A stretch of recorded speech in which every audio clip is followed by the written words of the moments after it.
What's up, YouTube? Welcome to another episode of Winches and Whiskey. Today, we're going to be doing some basic stuff on our FJ Cruiser here. Just little things to kind of get it up to snuff on where we want it to be. So stay tuned.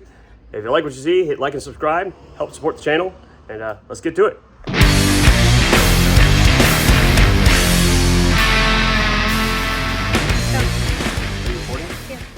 All right. So first thing we're going to do is we're going to be replacing the silver door handles, which I don't like, with these OEM blackout black handles. So these are real simple. It's just a couple of things. First thing we're going to do with that is we're going to come over here. We'll open the door. If you look, you can see that there's going to be a little rubber grommet here. So what we're going to do, first thing we're going to do is going to go to, well, you can use a knife. I'm going to use a knife, and we're going to kind of pry it out just a little bit. Yeah, we're going to kind of... So we can pop it right out. Once it's popped out, then we have a Torx bit inside. You kind of see inside.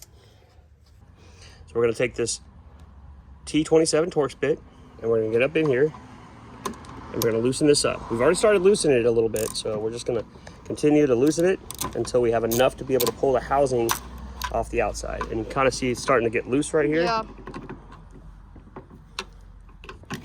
So once we get it completely loose, we should be able to get it out.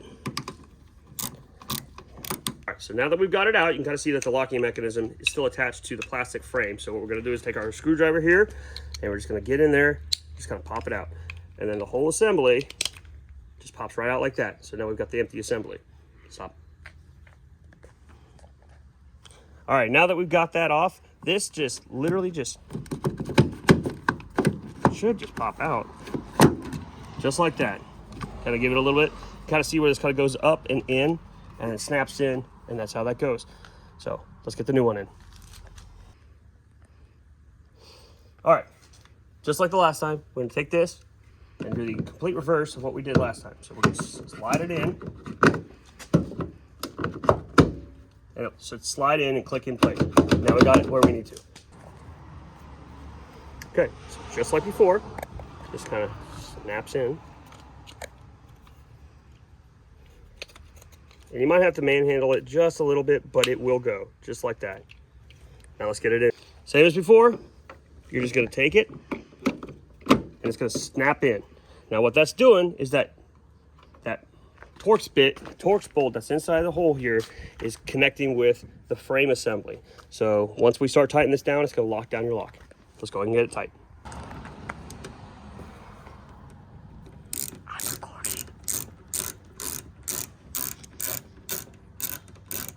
Back up. Oh. Careful. You good? Oh, yeah. All right, record. Yeah, I've been recording. All right. So now we got it on. Gotta see it looks. Let's close the door and see if it works. It's a miracle. So the next thing we're gonna do is we're gonna do something very, very simple. We're gonna change out the spark plugs and the ignition coils.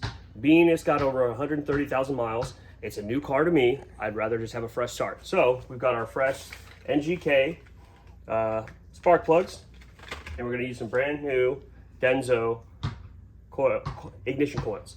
So these will get installed and hopefully give us a little bit more oomph, and it'll give us kind of a fresh start on this vehicle.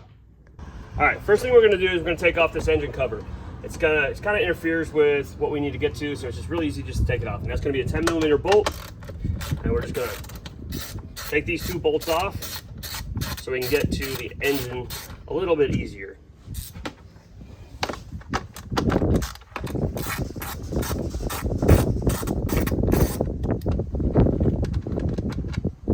And once you got those two bolts off, it just lifts right off. And you get the top of the engine.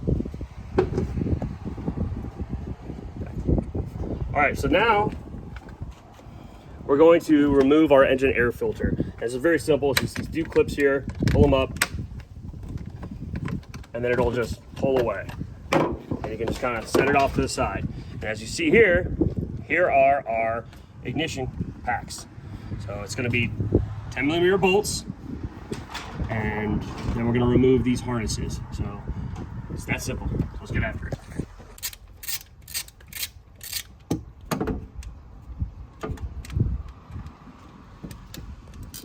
Get our little bolt out. And the whole coil pack will just come right out. It's that simple. All right, now we're gonna take our spark plug extractor, stick it down in here. We wanna make sure we get a good seat, and then we're just gonna break it loose.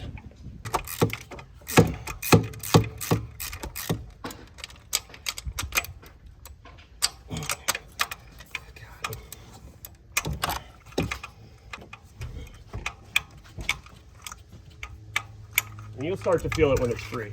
And there it is. All right, just for a quick comparison, you can kind of see how dirty and gunked up and worn out the old one is versus our new NGK Iridium battery, spark plug. So that's exactly why we're changing it. We want to have a fresh start. So with the Iridiums, they're going to last longer. They'll burn a little cleaner, and it's not dirty like this. So let's go ahead and get the new one in. Okay. Simple spark plug change, just the exact opposite of what we just did. So you want to make sure you get it in there and it's seated, and then you just start cranking it down until you can't crank anymore. Pretty simple. Go. Now we got our new Denso coil pack. So we're going to go ahead and just insert it in. You should feel it start to get where it needs to, and we'll go ahead and connect our connector. Next thing we'll do is just take our bolt and just tighten it down.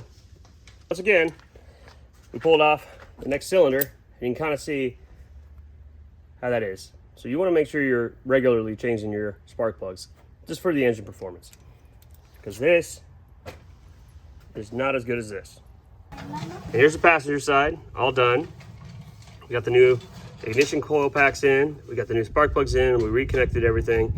Absolutely great. So now what we're going to do is going to put our engine filter box back on, and then move over to the driver's side. All right, so on the driver's side, it's a little more complicated. You see we have a lot more stuff here, a lot of lines and everything in the way, also a couple of brackets. So really the only bracket we need to get out of the way so we can access this is this one here, because that cylinder down here is gonna be a little difficult to get to with this thing in the way. So we're gonna go ahead and remove our two 13mm bolts up here, or well, there's one here and one down here, and we should be able to get to it with no issues. All right, so got the first one done, getting the second one in here. It's a little more difficult than the passenger side, but we're getting her all done. So once it's all in and we'll get it situated, we'll show everybody how it looks. Like, again, spark plugs are easy. It is an easy job. Anybody can do it, and nobody should be scared of doing this own simple maintenance on their own. So I think this is one of those things you guys should be able to do at home on your own. Don't spend the money to do it, because it's very, very simple. Okay, so we've got the first two cylinders done on the driver's side. Now the one that's going to be a problem, and you can kind of see it here, is going to be this last cylinder. So what you need to do is you need to remove this vacuum hose here and kind of tuck it up out of the way, and you're going to be working around these hoses. So this bracket here, I couldn't get to the bottom one, so I just removed the top bolt and just kind of bend it back. It will bend back into place. It'll be fine. But in order to get to the bolt down here, we're gonna have to move these hoses out of the way. And the one thing you don't wanna do is forget to reconnect this vacuum hose when it's all said and done. So let's go ahead and get after it. All right, and here it is. We got our 3 new coil packs, 3 new spark plugs in. Everything's reattached. Got your vacuum line here. You got we did disconnect this power line that goes into the ignition pack coil here in the center. And we got our bracket bolted back on with no issues. So the next thing we're gonna do is we're gonna do a little bit of maintenance on our mass airflow sensor here. This is one that normally kind of gets forgotten about, but this is really simple. You just get some mass flow air cleaner and clean it out, and we'll show you how. All right, to get to your mass airflow sensor, what you're gonna do is you remove these 2 small screws here. Got one. And yes, I put gloves on for this one because it's kind of nasty. And then one here at the top. It's kind of hard to do one-handed. Break through all the grime. Can't see anything. All right, now we're gonna pull it out. And there it is. that is your mass airflow sensor.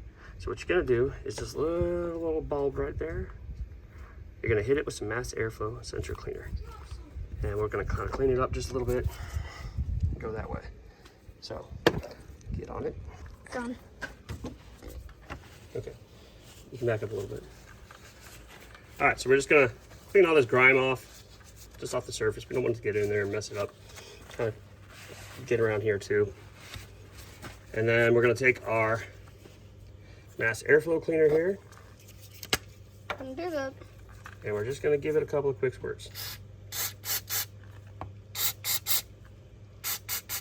And it's gonna clean off all the gunk on that. And it's pretty quick drying, but what that's gonna do is gonna clean that up a little bit. And once it's completely dry, we'll go ahead and we'll stick it back in, and it should be good to go. Like I said, it only takes a few seconds to dry. So you can kind of see it's already cleaned, already good to go. So now we're gonna go ahead and just take it, and we're gonna put it back in, and then we'll put the screws in, and then we're good. All right, last thing we gotta do now is just go ahead and put our cover back on. It's not really needed, but it's more just like an aesthetic thing. Makes it look nice and clean. We'll put our bolts on there, or our nuts on.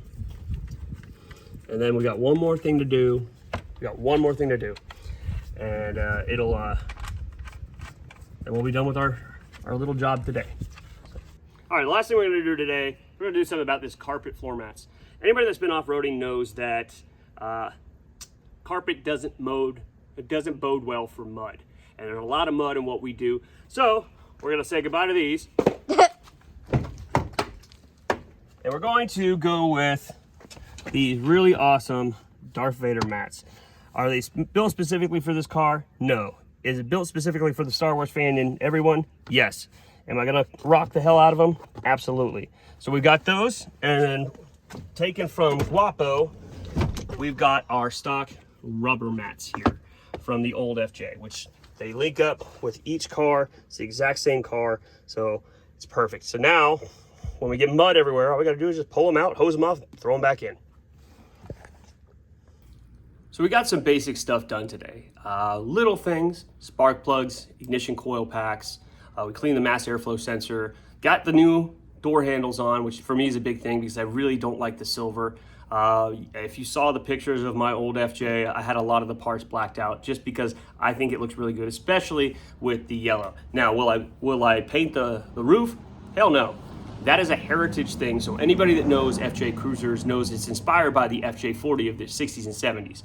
And that particular vehicle had a significant trait of having white roofs. So it had white roofs, and the bezel would be white. I'm not gonna do the white bezel. I don't think it really would work well with this particular truck, in my opinion, but we will keep the roof white like we did with our old one, just as our heritage for Toyota and for the FJ Cruiser and the FJ40 that this is based off of. This is part one of a series of videos that we're doing to take this FJ and turn it from a stock manual FJ into my dream off-road rig. And part of what we're doing with that is we're gonna take a lot of the parts off the old FJ Cruiser and we're gonna put them on this. And then we've got a whole stack of parts that we are gonna take and put on it as well, including new skid plates and a bunch of other stuff that's clogging up my garage right now. So more to follow on that. But again, this was just our starter in our build series.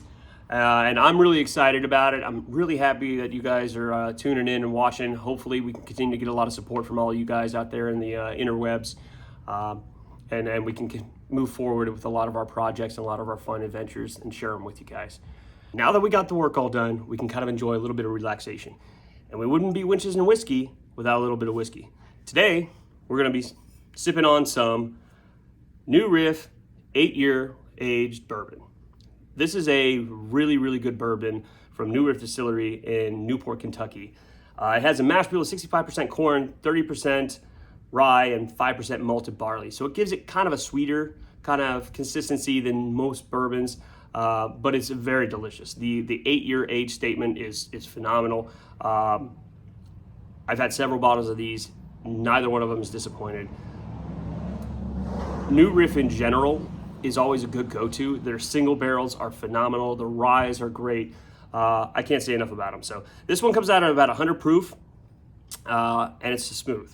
So let's go ahead and have a sip. we can toast to our successful day of maintenance, and hopefully our next build video will bring a lot new viewership, a lot of fun as we gear up to get this out on the road. So cheers for you guys, and thanks for watching.